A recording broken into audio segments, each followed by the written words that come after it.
All right, hello again, BIO178. If you're like me after finishing this lab, you might be wondering, okay, so it looks like there are these differences in gene expression patterns overall across these different sites, but what are the actual genes that are different?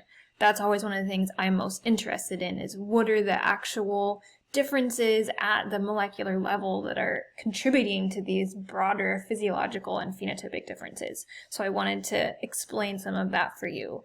And I also wanted to mention, I meant to say this earlier and I forgot, this data set that we're working with is really more, if we think about these potential categories of RNA sequencing studies.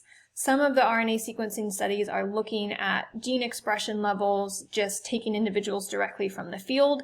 That's similar to that Bobcat study that I've referenced a couple times throughout this module, where they were looking at the gene expression response for some bobcats who had been exposed to that anticoagulant rodent poisoning compared to other bobcats who had not been exposed.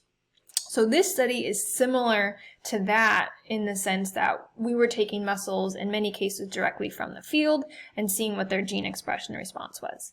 That's different from the study with the intertidal snails I talked about in the module, because in that case what we did is we brought them into a common garden, we erased any past thermal history differences in their recent exposure, and so the gene expression differences there we were seeing, we could be sure were due to this local adaptation. So just to clarify, this study is a little bit different from that one because we're looking just more at what is the gene expression response in real time in these different environmental conditions. So what are the genes that are different? So when you did the PCA, you probably noticed there overall, the treatment groups were relatively similar, but that outplant high group was one of the groups that looked different. There were a couple other significant differences as well. So we didn't do it in our lab, but Florian, the previous undergraduate researcher in my lab, found some significantly differentially expressed genes between these different treatment pairs. And what we're looking at here are some of the overrepresented gene functions. So meaning if you look at all of the genes that are differentially expressed for this particular category, there are 245 genes differentially expressed overall. Are there some functions that are common within that group or that are overrepresented, so they're present there more than you would expect just by chance? If so, that gives you some information. Instead of having to look at gene by gene for those 245 genes, it gives you some information overall about what some of the functional differences might be between those two treatment groups being compared. So if we start with this treatment comparison here, comparing the group that was taken directly from the field versus the group that was sampled after being in common garden conditions for a month.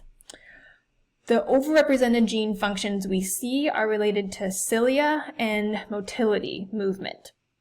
So what the heck does that mean? We think it's related to the different conditions that mussels experience while they're in the field experiencing these tidal cycles versus being in common garden conditions in the lab where they're constantly underwater in the aquarium system. So if you're a mussel, you have your two valves of your shell, right? When you are in the field and you're exposed to air, you're always closed. You only open to feed when you are underwater. So in the field, mussels that are closed when they're exposed to air, if they're closed for a long period of time, they have to maintain circulation of fluids throughout their respiratory cavity because that ensures that all of their tissues are getting enough oxygen. So when they're closed and they're exposed to air, we think this cilium and movement genes are related to the fact that they have to make sure they're circulating fluids throughout the respiratory cavity. In contrast, when mussels are in a common garden condition, like I said, the conditions we keep them in, we just keep them in full water tanks so they're not experiencing these periods of being underwater and then being out of water. When they're underwater, if they're always submerged, they can be open more frequently. So we think that's one of the reasons causing these differences in expression of these genes here. And then related to that outplant high group where we said they saw temperature differences, they see high temperatures, but we also see on the PCA that group is clustering off to the side by itself. So here, both of these comparisons, if you compare that outplant high group with the common garden conditions, or the outplant high group even with the outplant low group, we see a lot of differentially expressed genes in the 600s, and the overrepresented gene functions there are related to protein folding. And this relates to what we talked about with the differential expression of the snails from northern and southern California.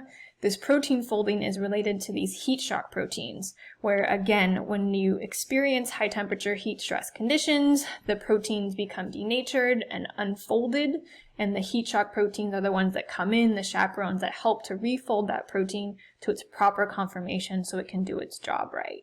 So this data set, we actually still are working through it, and it needs to be written up and analyzed a little bit more, but this is at this point what we're thinking in terms of what some of the actual specific genes are that are differentially expressed between these different treatment groups.